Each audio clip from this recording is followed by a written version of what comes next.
welcome you all for this function. I welcome Dr. Anand Ranganathan, the son of soil of Tamil Nadu, to be as our special guest, and our chief guest Shri Gurmurthy ji is on his way, and I welcome Siddharth Talia sir, co-author for the Modi and Bharat book as well. So welcome everyone. So the news, a news item, a news report that we read, we watch, it is a very vital commodity. So it has been subject to manipulation and selective control by established entities for a long time. Since independence, a monopolistic ecosystem has wielded significant influence, shaping narratives and perspectives to fit certain agendas, and we all are aware about it. So, however, with social media, the independent voices emerged.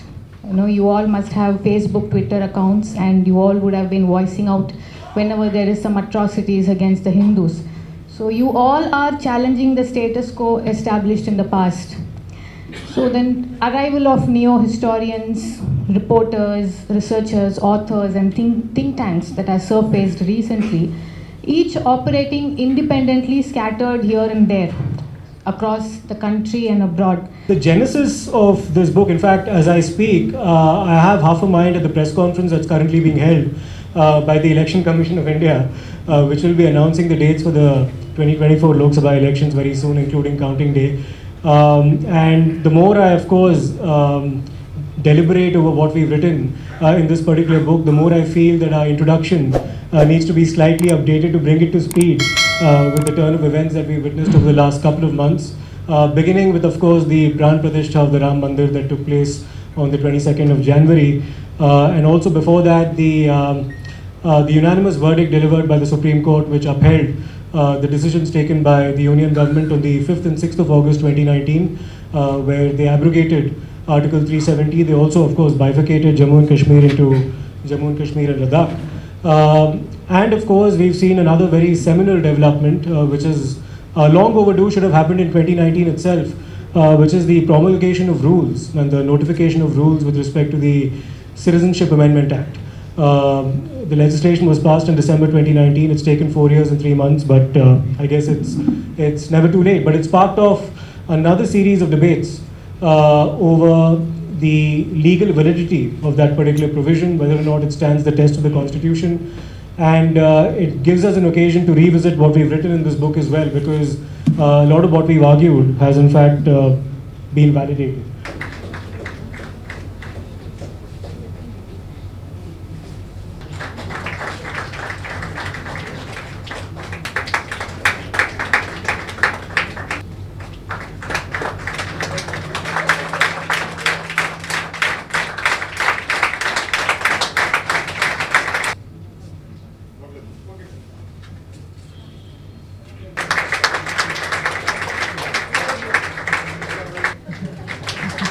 No, not my super.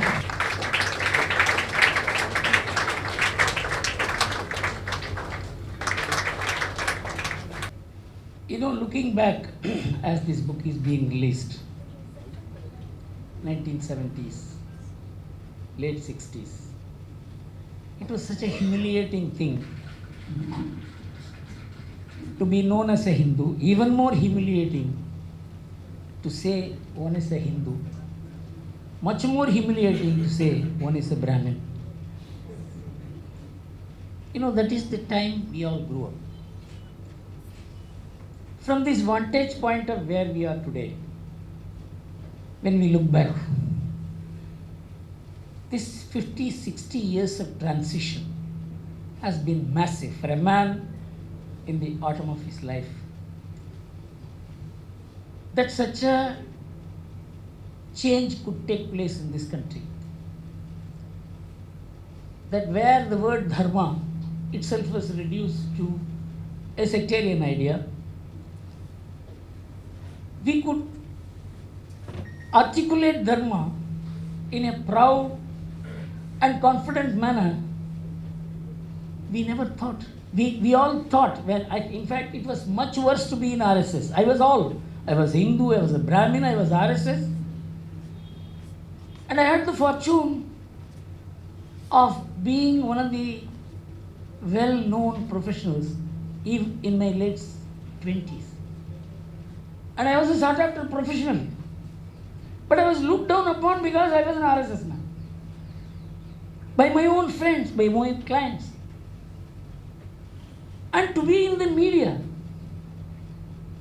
media was a bloodhound. It continues to be so. And in the media, to function among editors, they will always tend to think that there is much to educate this boy. That was the situation in which I became the advisor to the Indian Express. You can understand at the time.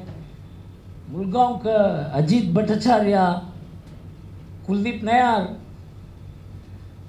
they were all the standard setters. You know, there is pitch darkness everywhere. And that was where Naminarayan is sitting here, my colleagues in the RSS. The kind of humiliation all of us underwent at the time, we had only one hope, that this country cannot be snuffed out. Our dharma cannot be snuffed out. That there is something much deeper than what we see outside. There is an inner strength, there is a spiritual strength. That is what kept us going, not the number of people who are with us. We are very little support anywhere to look at, in politics, in society, in community. From there, from this vantage point, when I look back, that's what I told my colleagues. In fact, I told this to Rahul when he sent the copy of the book to me, that I am so happy that there are so many young, bright people today to do the work which was considered to be so offensive and so humiliating.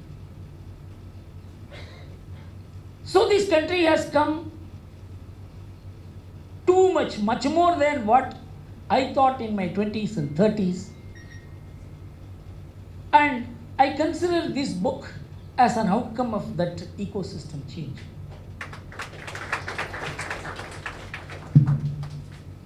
I was a fortunate person. I was respected in the society, in the professional circles, in the business circles. Even in the media, personally, I was respected and accepted, but not my views. It was considered to be something Neanderthal in the light of the contemporary civilization, Western civilization. So from this, I would like to share some of my thoughts about what we have been denied in respect of our knowledge about what our civilization is. Before that, I would like to mention that there is a huge change taking place in the world itself.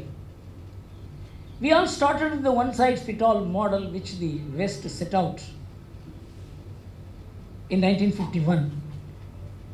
The United Nations document for development of underdeveloped societies said that you have to give up your philosophy, your value, your culture, if you want to develop.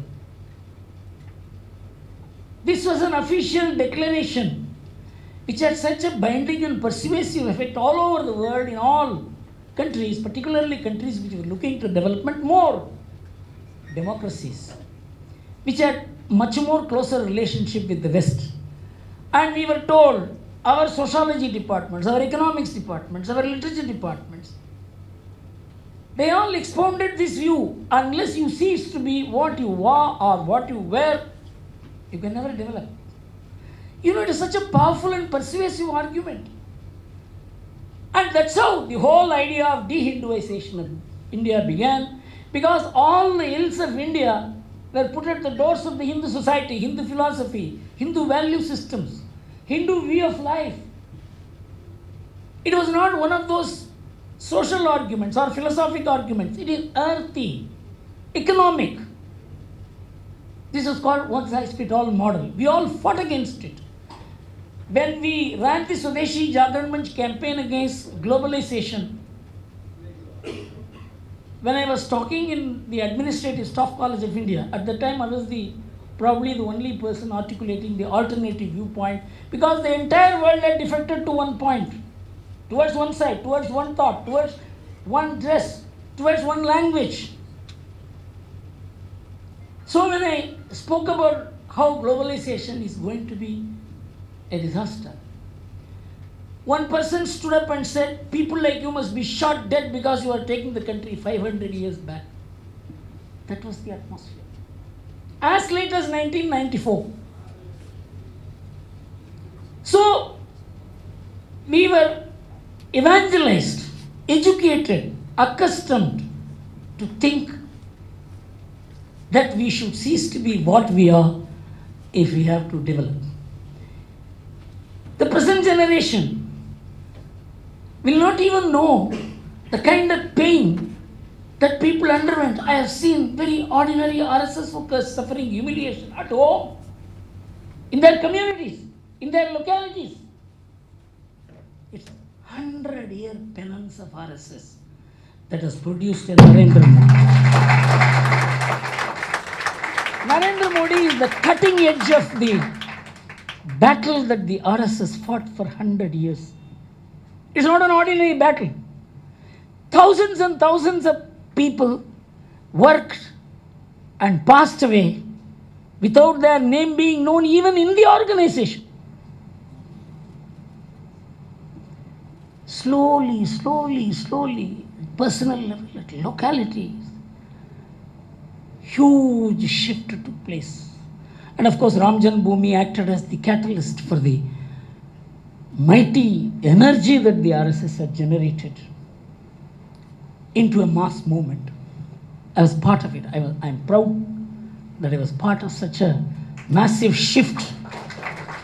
And I was also deeply involved in organizing the opposition parties and fighting Rajiv Gandhi. Bofors issue came. Everything came as if it is a series of accidents moving towards a final destination, that is the rise of India.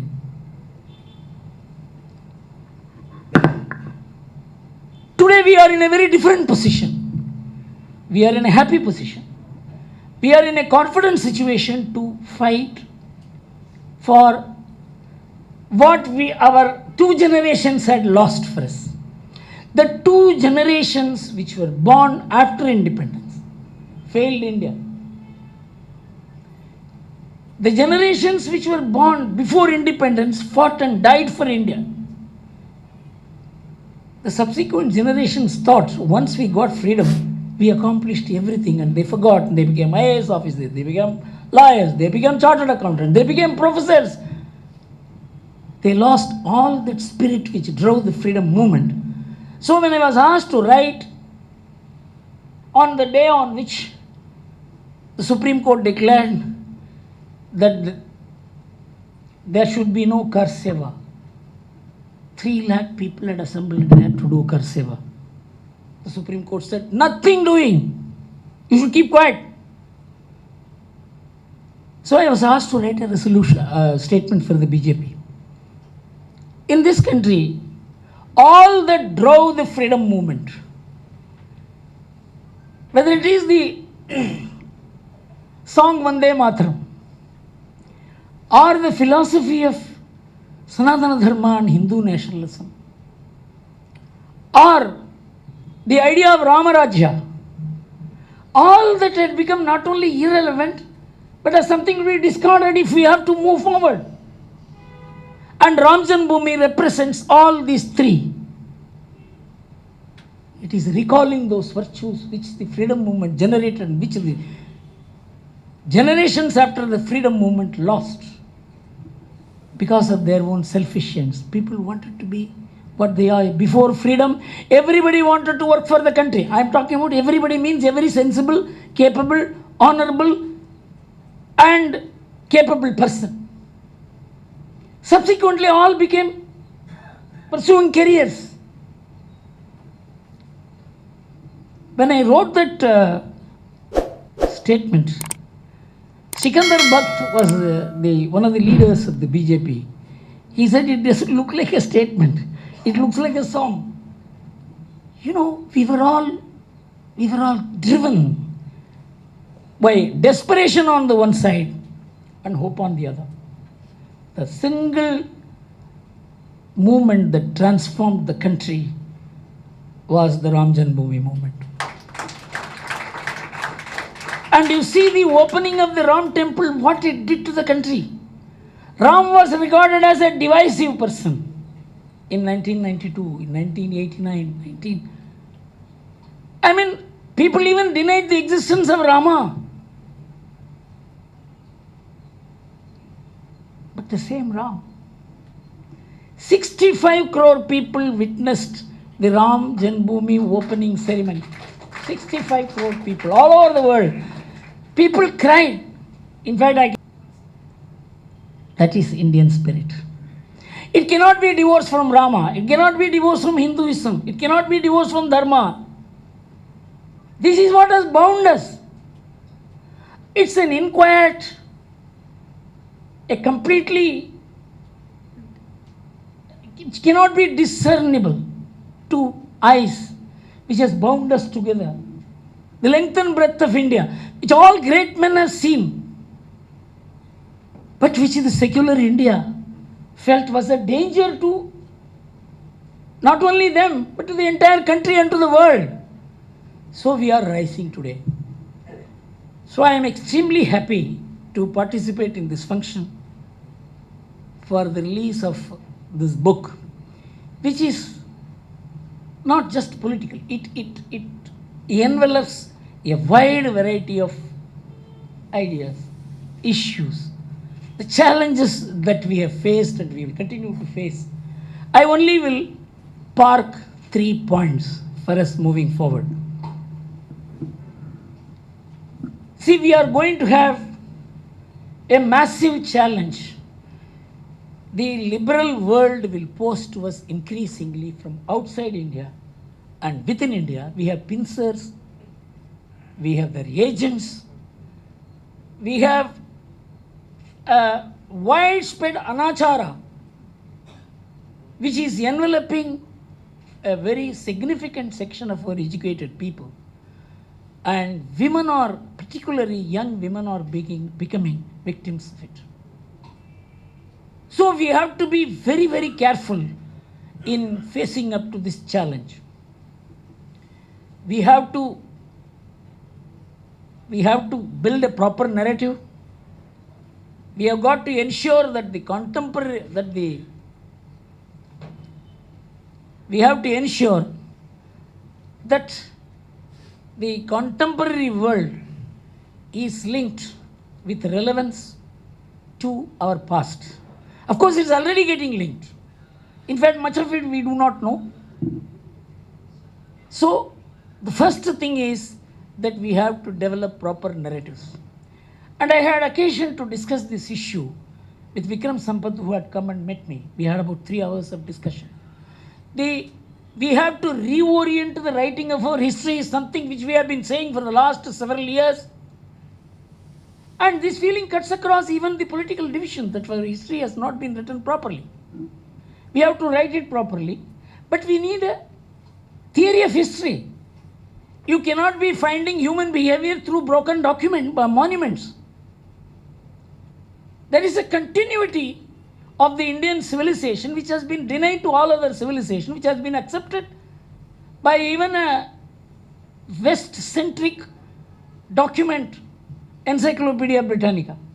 It says there's 5,000-year physical continuity of a civilization on a standalone basis is the Indian civilization. This remark came from one child who was an Australian epigraphist. He said that this is standalone. It has nothing to do with the Babylonian. It has nothing to do with Egyptian. It's a standalone Indian continuity. This is not what we are teaching in our books. So this continuity, and it's not physical continuity, it is a continuity of ideas.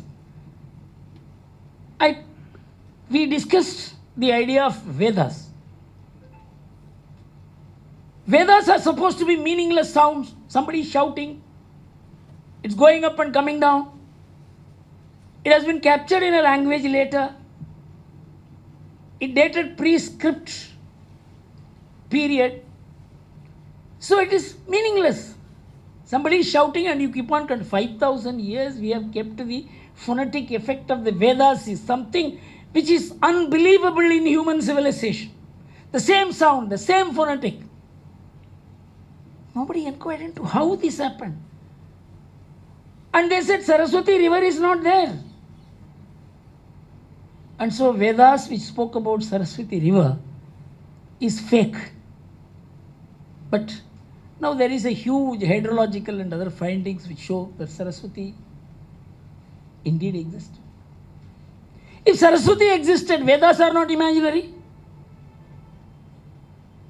Second, Vedas are supposed to be just sounds, meaningless sounds. But Nobel laureates, at least a dozen Nobel science laureates have said that the answers to the contemporary questions of modern science is to be found in Vedas and Upanishads. If Vedas and Upanishads contain scientific facts which the modern science cannot fathom, Vedic rishis were not poets. They were scientists. You don't understand that science. Now we are talking about a universal consciousness of which we are an integral part. Who thought of that universal consciousness that all of us are a part of? Unless we position the Indian narrative around these ideas which even the West is not only willing to accept but also willing to expound. So our narrative has to be linked to our basic sources. That's what the Prime Minister is trying to do. You see, basically, we have got to clear certain cobwebs.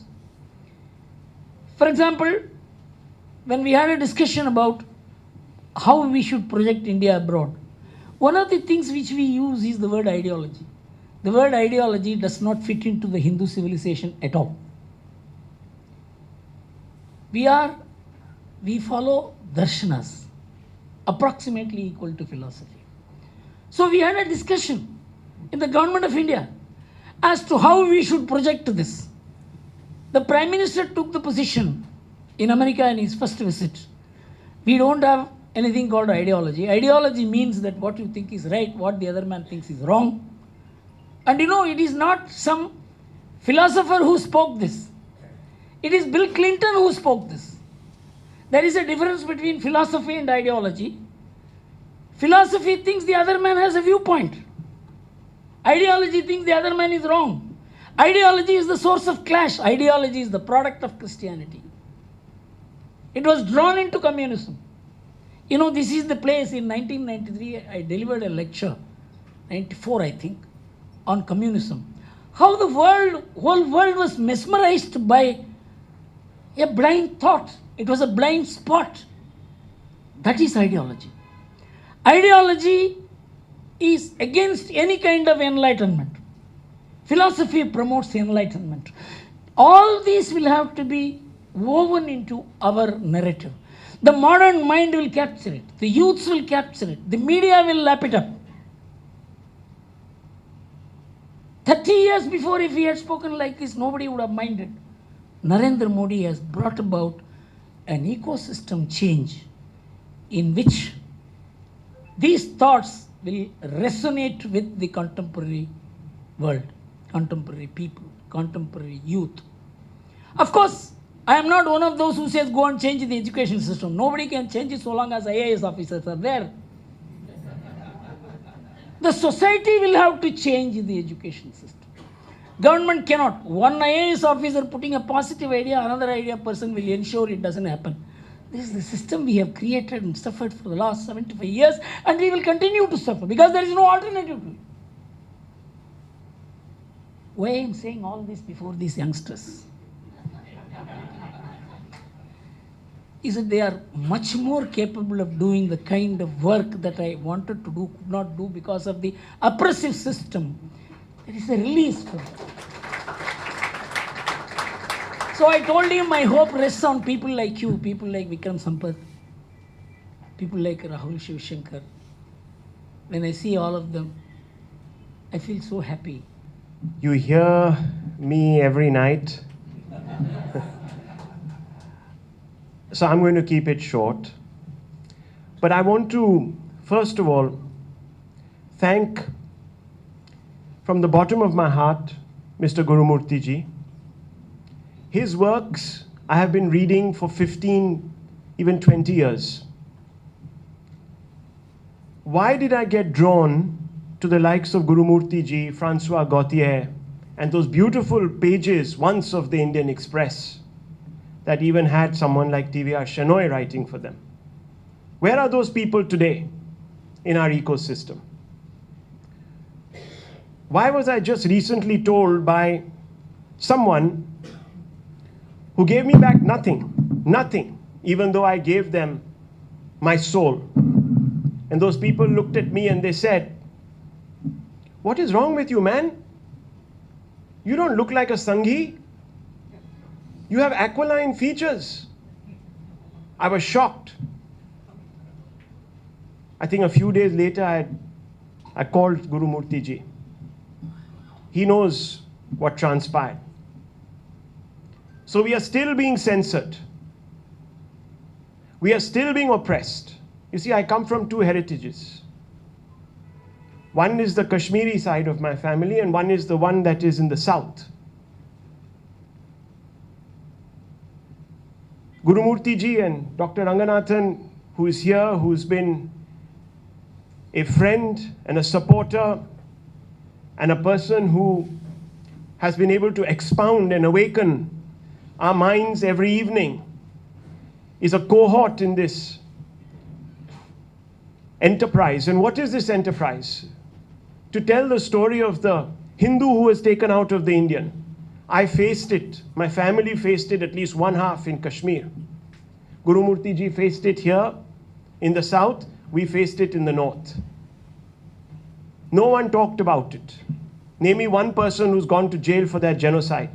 Name me, please. Not one.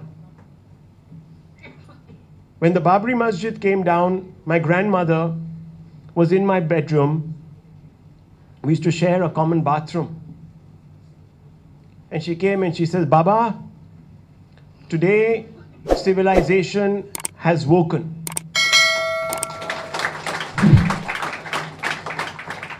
I am not here rationalizing the decision to demolish the Babri Masjid. It just became a metaphor for something. And V.S. Naipaul writes about it, and I quote him in my book. In the book that Siddharth and I wrote, we can never justify violence. We have suffered it enough. And neither does our dharma allow us. But there was an expression. And unfortunately, that was the expression. I wouldn't want an India where the majority needs to be heard on the back of such violent expression. That would be a crime. It would say more about those who are oppressing us than about us. But people ask me why this book was written. For many years, I'd been fixating on the phrase tryst with destiny. It enters India's collective political lexicon. I'm not going to elevate that speech to anything much more. Political lexicon through Jawaharlal Nehru's much celebrated speech delivered on the midnight, intervening night of August 14 and 15. The speech was celebrated because many friends on the center left say it was the first ever enunciation of a liberal modernist idea of India. But destiny is a function of history. We can only arrive at a place when we know from where we started. If we don't even know, we have forgotten where we started from, how do we know where we have reached? But what if a nation's history was founded on appeasing an idea of India imagined largely by its colonizers? Not just the West. Our colonization started before that. What if a nation's history was founded on an idea of India that denied us its Sanatani dharmic civilizational origins and heritage? What if those people turned to us and said it never existed? Like Mr. Gurumurthy just told us. And I come from a family where 1/4 believes this. Romila Thapar is my aunt. Karan Thapar is my uncle.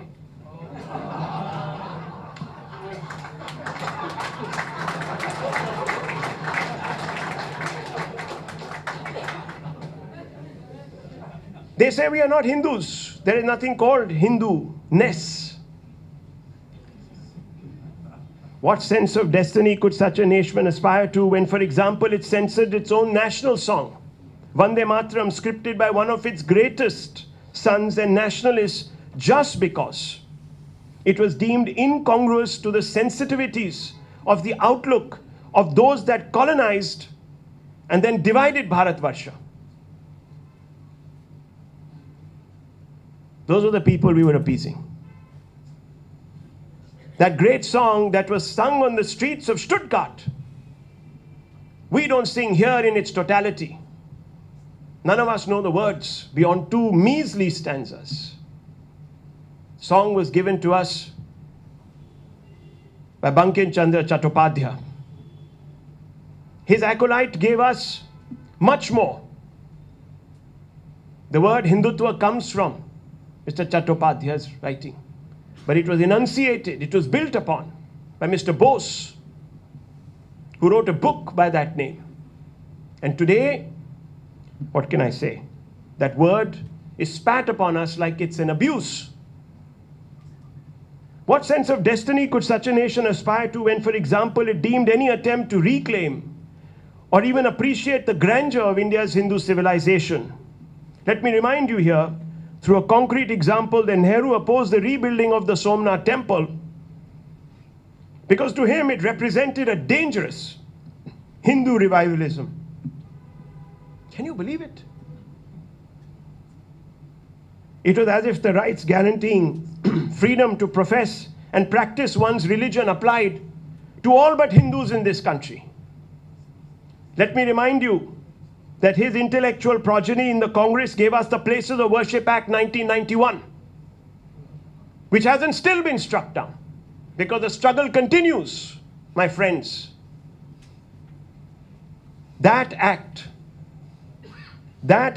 barred Hindus from reclaiming their most sacred places of worship for fear of alienating a community.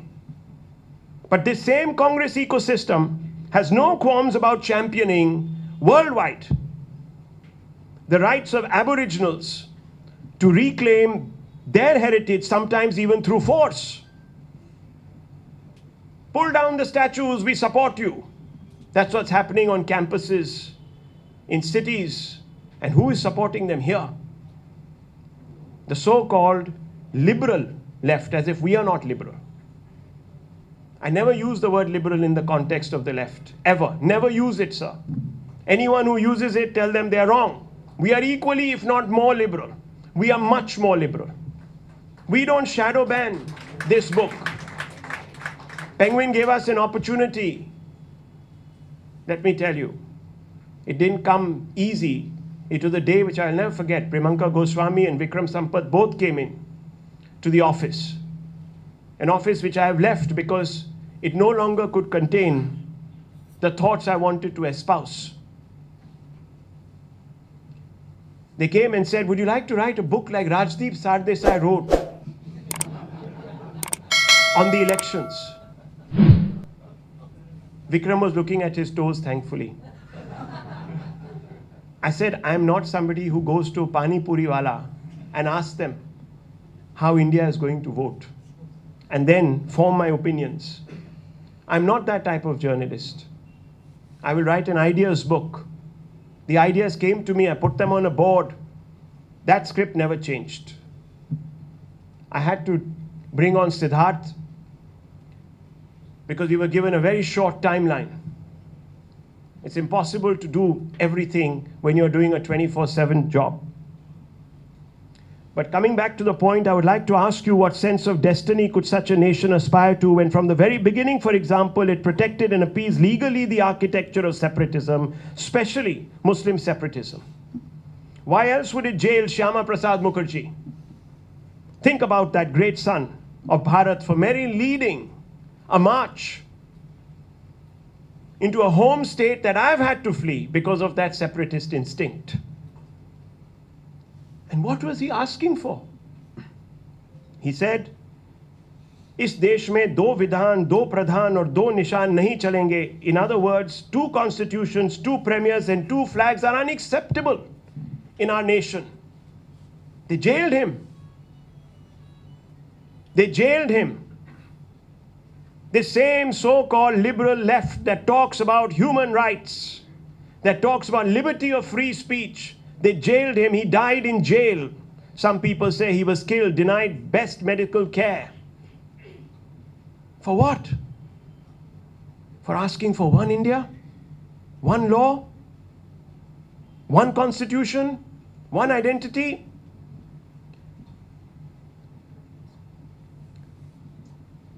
Why else would a state selectively codify the personal laws of only the Hindu community? Why else would a state control only Hindu temples? You're mistaken to think that the loss of political power, yes, the Congress is right now nowhere, has weakened those who hold the keys to this Nehruvian worldview. Today, when Prime Minister Modi is pivoting India back to reclaim its Hindu dharmic civilizational past, they have launched a very effective global campaign to allege that the BJP RSS is turning India into a Muslim Pakistan, a Hindu theocratic state where all others will be excommunicated, excluded, persecuted, and eliminated. Eliminated, they are saying. In 2 days, I will be speaking to Salvatore Babones, who has written reams and reams about how this propaganda thrives in the West to bring down an ecosystem here which is resurgent, an idea of India, idea of Bharat, which has been resilient for not just 5,000, but 8 to 12,000 years. It's a tradition. That fight must continue. This book is a meticulously researched argument exposing the hollowness and the malign motives behind the claims of those who thrust down upon our throats an ideology that is alien to us, that has actually morally corrupted us. Let's reclaim what was ours. Then, what was truly ours. Then we will have a tryst with destiny. Otherwise, those 3 words are hollow, ladies and gentlemen. I leave it at this. Thank you. Because I'm considered a bit too blunt. I was invited recently by a lieutenant governor to an event on the sidelines of G20, and I promptly said that he should be suspended for 3 months. Haven't heard from him since. I was 2 weeks ago invited to a seminar on politics and beyond, and I completely blasted the judiciary, and I said the wheels of judiciary aren't just grinding slowly, they've come to a halt, it's a disgrace, the collegiate system, this and that. And only later on I realized that the person sitting next to me who had lit the lamp was the ex-Chief Justice of the Allahabad High Court. I didn't even bother about whether my car was parked. I took an Uber and ran from there. No, but so I hope, Rahul, that you write a sequel and I sneak in, if not to inaugurate, just be having the pleasure to be in the audience. And what can I say about Guru Murthy ji? He honors me by saying that he is my fan, although I seriously doubt it. But what he doesn't know is that he, for me and my family, is a multi-generational fan. It's not just that I have admired him and I'm seeing him in flesh for the first time. In the 80s, my father, Professor Subramanya Ranganathan, he, while inaugurating the Indian Science Congress that was held in then Madras, and I paraphrase, he said, this is the greatest collection of wisdom and intellect except when Guru Murthy dines alone. So it's a real pleasure and an honor to be in your company, sir. And when he says repeatedly that he is in the autumn of his life. None of that. He is in the spring of his life. Arafat became a father when he was 79. You still have 4 more years to go, sir. As far as Rahul Shiv Shankar is concerned, I mean, I would have had. I don't want that.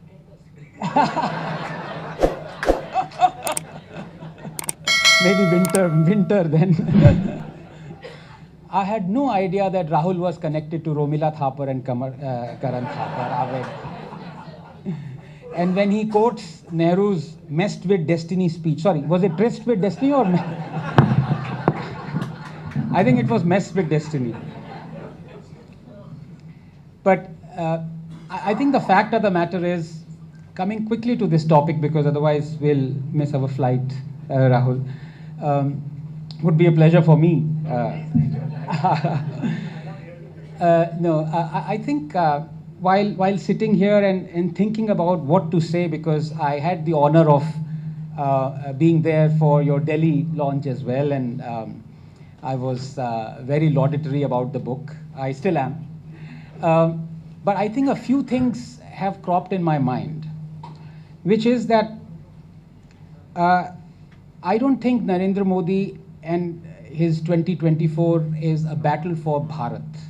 I don't think he is battling for Bharat right now. He has battled for India and he has won that battle. I think that distinction allow me to explain in the next ensuing minutes, because I think that's a very important distinction. And I am here standing here in the land where people want to eradicate Sanatan Dharma. You know, so that battle is far from even begun. But the fact of the matter is, all the antagonists are there. Everything is loaded against the Hindus. And when Guru Murthy ji says that the owner or the relative of Indian Express cried at the consecration, she cried. Well, I also cry when I read the Indian Express. And I cry inconsolably when I read the Hindu. So it goes so some things, when you talk about multi-generation, sir, they haven't changed in 50, 60 years. No, I think the issue is much bigger. Before I come to what this battle of Bharat means, at least to me, let me explain to you how Modi has won the battle for India and why, in his vision, I am sure taking part in the battle of Bharat must have been there. It is there in every conscientious Indian's or Bharatiya's mind who loves the country. So of course he knows what Bharat means. He knows the distinction. Of course he does. But one of the most, I would say, iconic speeches that he gave that nobody has either heard or gives credence to was, he gave it in 2008-2009 when he was the Chief Minister of Gujarat. And he said something very interesting. I don't know whether there's a YouTube thing of it, but I was lucky enough to have heard that. He said, in the next 15 years, I'm going to create a nano class. And people wondered, what is this nano class? Is it people who will be driving nano? Because at that point of time, Tatas had just moved to Gujarat, and maybe he thought in lieu of electoral bonds, we have somebody who's going to give 1 nano to each Gujarati. No. He said the nano class, so people asked him to explain. He said nano class would be the class which is just above the lowest socio-economic strata of our country and just below the lowest middle class. And if you look at each and every one of his decisions over the last 15 years, 3 years when he was the Chief Minister of Gujarat and 10 years when he's the Prime Minister, and for the next 5 years before Amit Shah comes in and then Yogi comes in twice over, and then Annamalai and then Desai. But as I said, all through Rahul will be the leader of the opposition.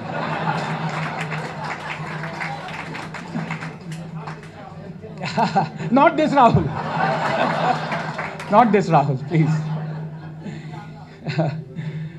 Either leader of the opposition or opposition of leader. That also a distinction has to be made. There will be no opposition then. No, sir, we would be the opposition. We need to be the opposition. I'll come to that. No, in the last 15 years, especially in the last 10 years, he has created this nano class. People have forgotten this. They're not giving him credence for this. 200 to 300 million people have this status. And I can give you the numbers and I can tell you why this is the battle for India that he has won. You see, people don't realize, and I was just going through some of the results that came out 2 days ago.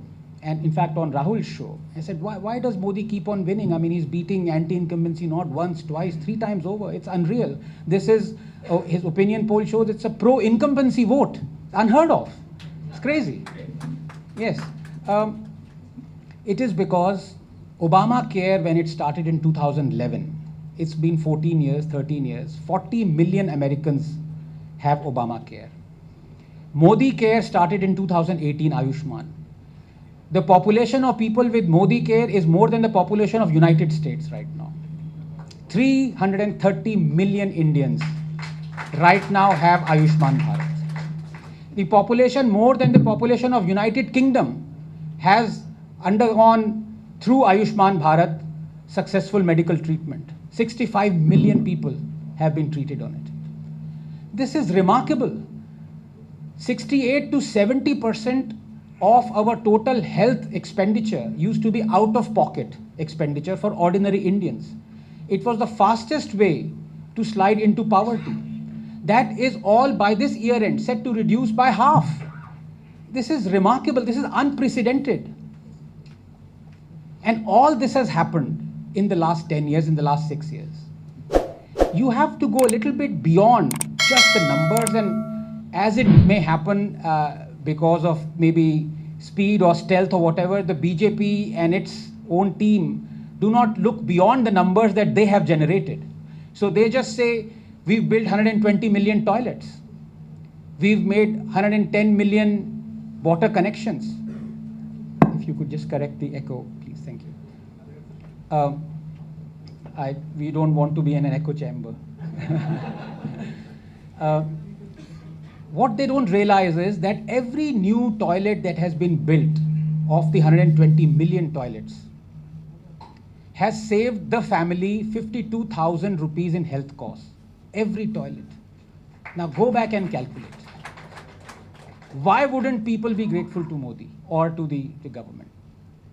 Every new tap connection has reduced the health costs that used to be given for combating waterborne infections. Diarrhea deaths under 5 have reduced by half in the last 9 years. Even I did not know these numbers. You have to dig a bit deeper. It's not just enough to say we've built so many toilets, we've built so many tap connections. What is the result? Why are people happy with a tap, with a toilet? It's because their lives are being, their lives are being transformed. This is the battle for India. So when Modi gives gas connection to 100 million gas connections, he's not just giving a cylinder. He's actually saving 150,000 lives every year, because household pollution is the biggest mortality factor, child mortality factor. People don't know this. Most infants die not because of some born virus or some cholera or something. They die because of household cooking pollution. This is what he has done in the last 10, and I can go on. There are other figures as well. They are a bit subsidiary to life-saving schemes. Mudra loans, 430 million Mudra loans. Homes, 44 million homes. That's a welfare thing. But the fact of the matter is, this, perhaps, I haven't met him, perhaps this was his vision.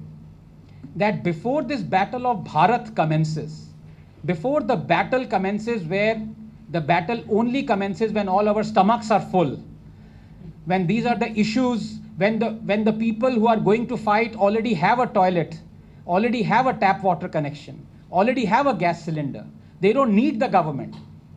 That battle that those people are going to fight is going to happen after 15 years. I think this is what he thought. Because there's no point, Rahul, reading and imbibing this book or the book that I have written about Hindus in Hindu Rashtra.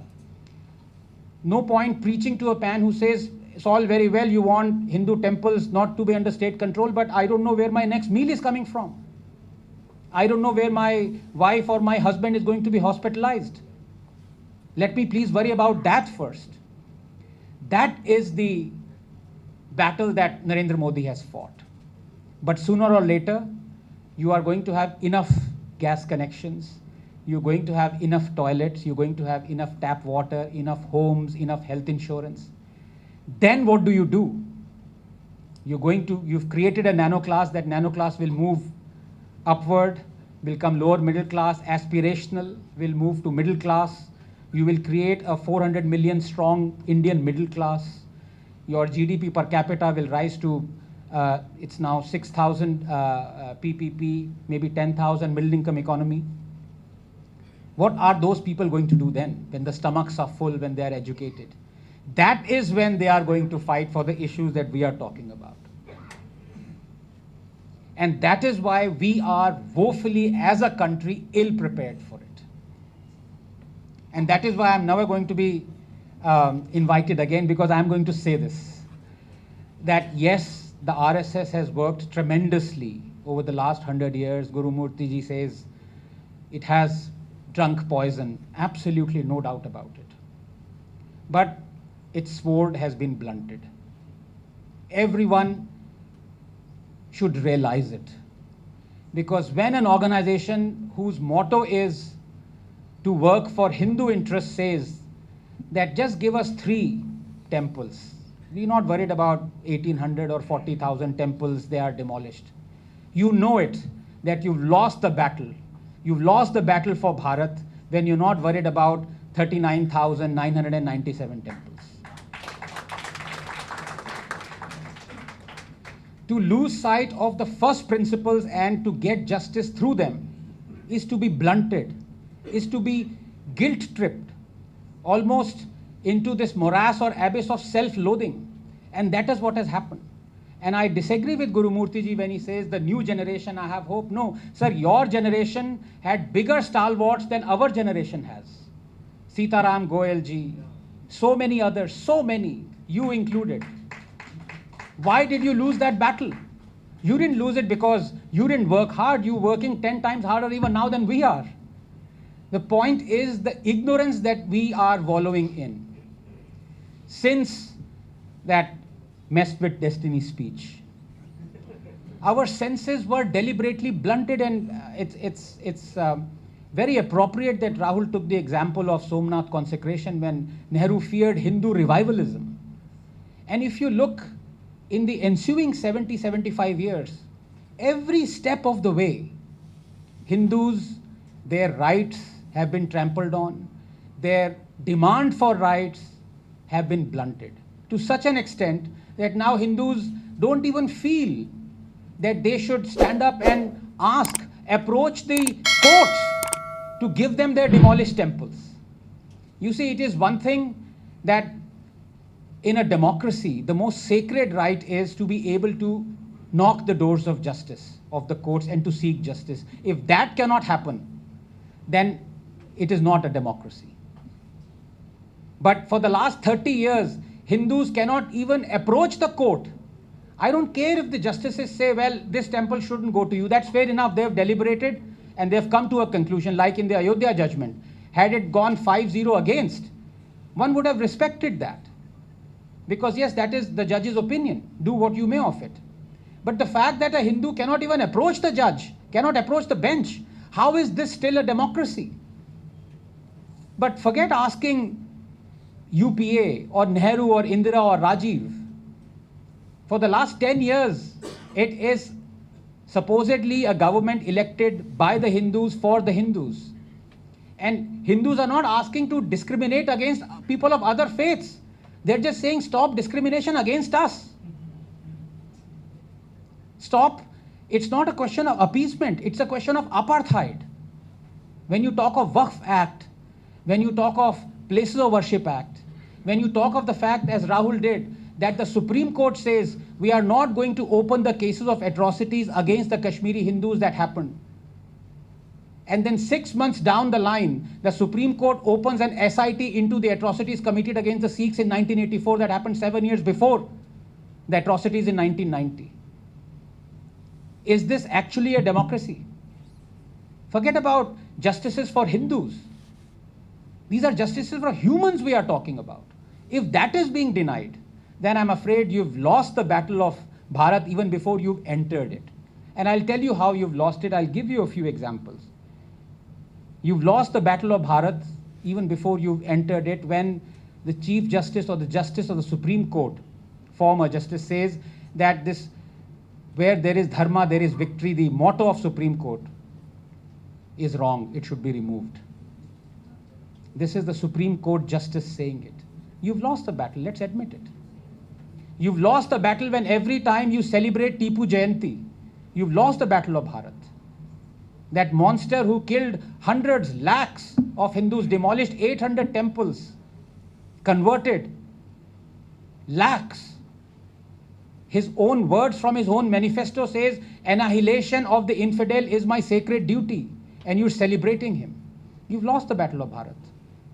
You lost the battle of Bharat when the nearest railway station to Nalanda is named after the person who set fire to Nalanda, Bakhtiyarpur, and you don't change it in the last 10 years. It's not a question of changing or not changing the textbooks. It's a question of realizing what is right and what is wrong. It's a question of asking, is there or would there ever be a Hitler Road in Tel Aviv? If there isn't, then why was there a Aurangzeb Road in Delhi? Why there still is Babar Road in Delhi? Why? That's the question that has to be asked. And I think when the Prime Minister celebrates St. Francis Xavier, when the Prime Minister gives a chadar to the person who said destroying Hindu temples should be my aim, is my aim, you've lost it. The fact of the matter is we've lost this battle of Bharat every single day because our senses have been blunted. How do we awaken this sense? It's not easy. It's not easy because I am not one for a bottom-up approach that invariably leads to, for example, the spring that happened, the Arab Spring or revolution, faulty bloodshed. I'm for top-down. The role of the people should be to elect the people who promise change, who promise they will deliver this. And if those people don't deliver it, then you don't expect a billion people to rise up and say, okay, we will bring the change. They brought the change by bringing in the government. If the government stops working for you, the alternative is not for you to hit the streets, which is what the left does.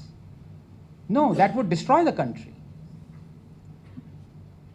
The only reason why the Battle of Bharat has not begun is A, because the Battle of India has been won, but not completely. But more importantly, it is because the Hindus themselves haven't realized that we have to enter this battle. Otherwise, we will not survive. I will give you one small example before I end. You see, many people feel, why should temples, what great would happen if the temples are taken out of state control? 100,000 temples, lakhs of acres. My good friend T.R. Ramesh could be arrested any moment, the kind of amazing work that he's doing for us. Same goes for Vishnu Jain. These are the real people, Guru Murthy ji, who are working for us. And according to him, what should be fetching 6,000 crores to the Tamil Nadu government every year through rent that it sets on the Hindu temples and the land that it controls. It fetches not even 1%, 58 crores. So that 5,900 odd crores that should be rightfully belonging to Hindus is just gone, is evaporated. Now, why should, you may say, well, okay, all right, this country loses hundreds, lakhs of crores of money, it's go down the drain. Why worry about it? I'll tell you why worry about it, because, and this is why I never denigrate or lament anybody who takes rice bag and converts. I am speaking metaphorically. Because given a choice of certain deaths of your wife or your husband, or your son cannot go to a school, or it needs to be hospitalized, or you don't know where your next meal is coming from. Why wouldn't I take a rice bag? Why wouldn't? It's a question of survival. It's a question of choosing a hospital or dying. It's a question of being uneducated all your life or choosing a school. But all the churches, their money, all the mosques, their money goes into building tens of thousands of schools and hospitals, which the Hindu temples are being denied. So that leaving the fold and entering somebody else's religion can be stopped. If only there were tens of thousands of Hindu temples, schools being run by them, hospitals being run by them, why would one feel the need to take rice bag and convert? This is what we have to understand. But have we understood it? I doubt it. So I shall leave on that rather despondent note, but in the hope that things improve for the better and that Rahul, my dear friend, writes a sequel. Thank you so much.